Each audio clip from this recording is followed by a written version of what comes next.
my dears, today I am going to teach you the very important poem, The Last Bargain. It was the poem written by Rabindranath Tagore. You know already about Rabindranath Tagore.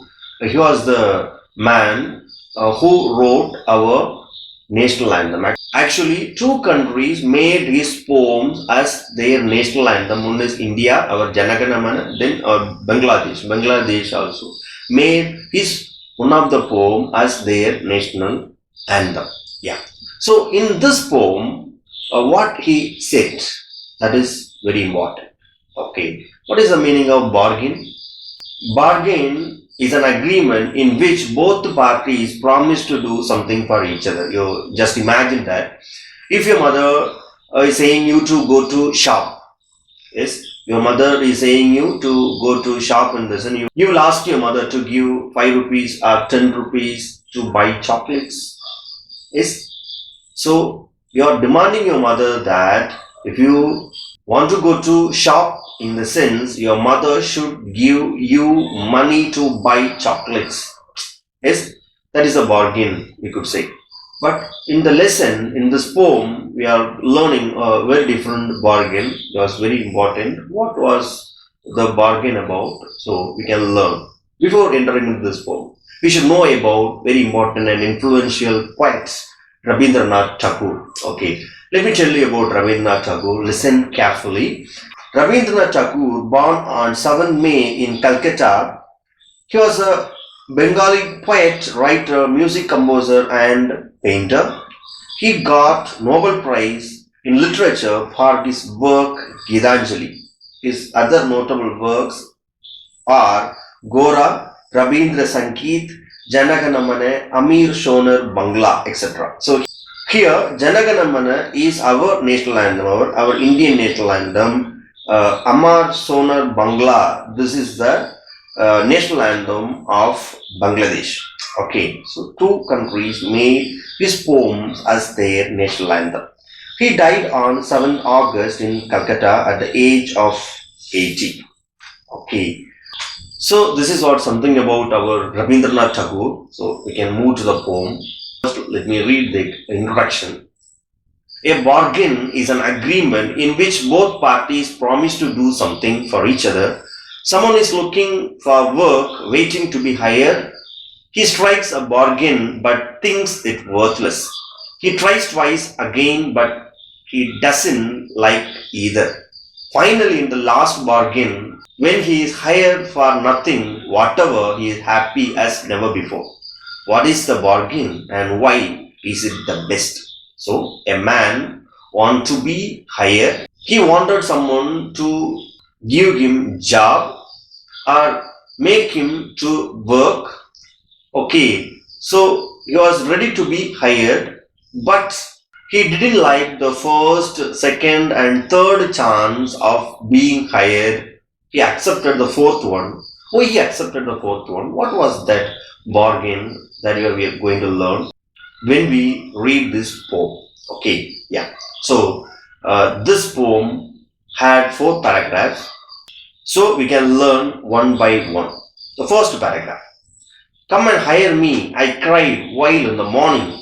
I was walking on the stone-paved road, sword in hand. The king came in his chariots. He held my hand and said, I will hire you with my power.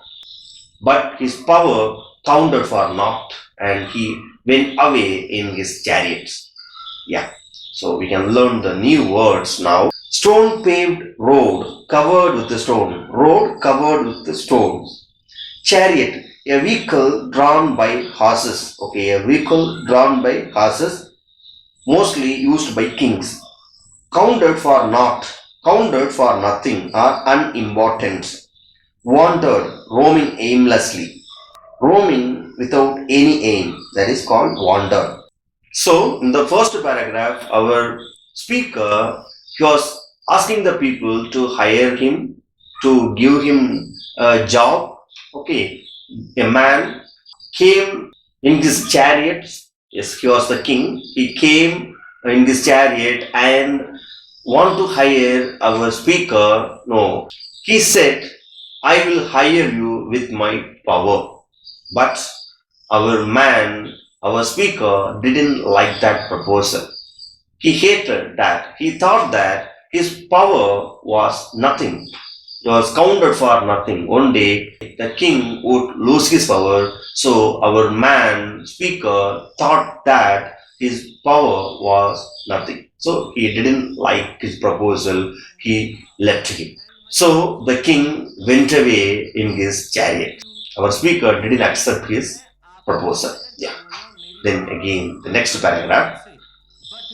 In the heat of the midday, the houses stood with shut doors. I wandered along the crooked lane. An old man came out with his bag of gold. He pondered and said, I will hire you with my money. He weighed his coins one by one, but I turned away. Yeah. So, important words. Wandered, roaming aimlessly, crooked, bent or twisted, pondered, thought carefully, turned away, rejected. These were the important words. So, in this second paragraph, an old man came with his bag of gold. He wanted to hire our speaker.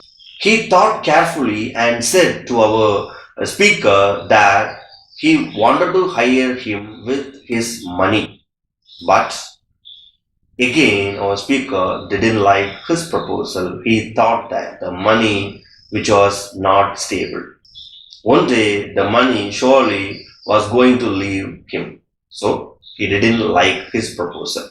He didn't like to be hired by the man who had bag of gold. Yeah. In the third paragraph. It was evening, the garden hedge was all aflower. The fair maid came out and said, I will hire you with a smile. Her smile paled and melted into tears, and she went back alone into the dark. Important words. Pondered, hedge, a fence of bushes, a flower, bloomed with flowers, pale, faded. In the third paragraph, a beautiful young lady came to our speaker and she told him that she would hire him by her beautiful smile. But our speaker again declined his proposal. The lady, her smile faded and she went back because the speaker declined her proposal. Because our speaker didn't think that the smile of the particular lady was not permanent. It was temporary. He thought that it was a temporary one, so he declined the proposal of the lady also. Okay, the fourth paragraph. We can read. The sun glistened on the sand and the sea waves broke waywardly. A child sat playing with the shells. He raised his head and seemed to know me and said, I hire you with nothing. From henceforward, that bargain, struck in child's play, made me a free man. Important words. Glistened, sparkled, waywardly, disobediently. The waves broke disobediently. Henceforth, here onwards, and that particular day onwards, henceforth. In the fourth paragraph, our speaker went to the seashore. He found a child playing with the shells. The child asked the speaker, he wanted to hire him for nothing. On hearing his proposal, our speaker liked it very much and wanted to be hired by the child, because he thought that the proposal of the child was going to make our speaker free man. If he admitted king's proposal, what he wanted to do? He wanted to be a slave of king. If he admitted the proposal of the man who had gold coins, what would happen? Again, he wanted to work for the old man. Yes. When it comes to a fair lady, he wanted to obey the lady. But now, he was a free man by admitting the proposal of the child. Yes. So such a beautiful poem it is. Yes, the speaker didn't admit the power, wealth, the beauty, nothing but the real happiness, playing with the child. That was the real happiness. That was the permanent one. The other things, all the things were temporary. So he selected the last choice, which was making our speaker to be very happy. Okay, so I think you could understand this poem, which is speaking about the real happiness. I think it gives you clear-cut idea about the life, about how to live, and not concentrating on the things which are temporary. Leading the innocent life is more and more happier than money, power, and the beauty. I think this is what the message of this poem. I hope you understood this poem. So once again, read this poem. I will give you the question answers in the following period. So learn the question answers also. Thank you.